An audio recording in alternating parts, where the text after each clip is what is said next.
Favorite niyo din ba yung creamy spinach pizza ng Angels? So, pag nag-crave kayo nun, tapos medyo tight yung budget, so nasa Petsa de Peligro tayo, pwede kayong gumawa ng creamy spinach spread na pwede mong ilagay sa tortilla wrap, then sa tasty.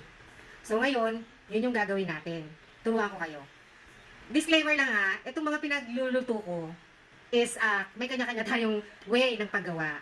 Okay? So, kung ano yung mga recipe na ginamit ko dito, bala na kayo kung ano yung gusto nyong i-substitute. So, ngayon, dahil yung spinach medyo pricey nga siya, di ba? Eh, meron akong kangkong sa rep. So, ito, ang kailangan lang natin yung leaves. Hindi na yung tangka, yung mga stem niya. Ang gagawin ko dito, actually, nagpakulo na ako ng hot water.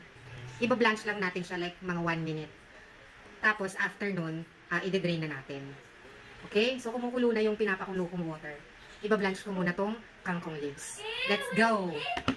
Yan. So, nagpakulo na ako ng water. I-off ko na yung fire. Then, ilalagay ko na tong mga kangkong leaves. Iba-blanch na natin siya. Mga 1 minute. Tapos, kailangan natin siyang i-drain. Okay, drain na natin yung kangkong leaves. Okay, ito na siya. So, i-slice lang natin ito ng medyo maliliit. Maghiwa lang tayo ng sibuyas and bawang.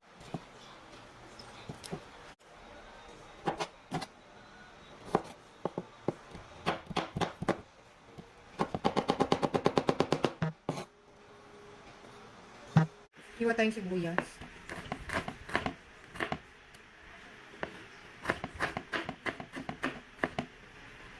Blanch kangkong, bawang, sibuyas, butter, cream cheese, all-purpose cream.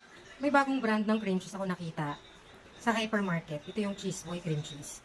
So, itatry ko siyang gamitin kung anong lasa niya. Okay, sa pan, maglalagay ako ng butter.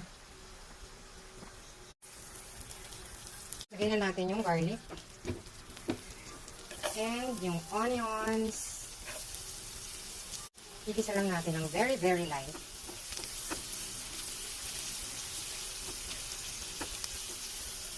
Yan. So, pag medyo fragrant na yung sibuyas at bawang, lalagay na natin itong 1 tablespoon ng flour. Halo-halo.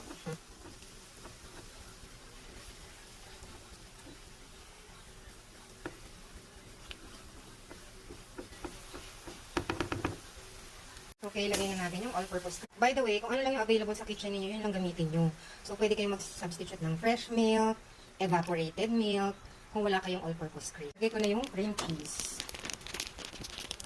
Tapos, haluin lang natin hanggang sa mag-melt. Lagay na natin yung kangkong.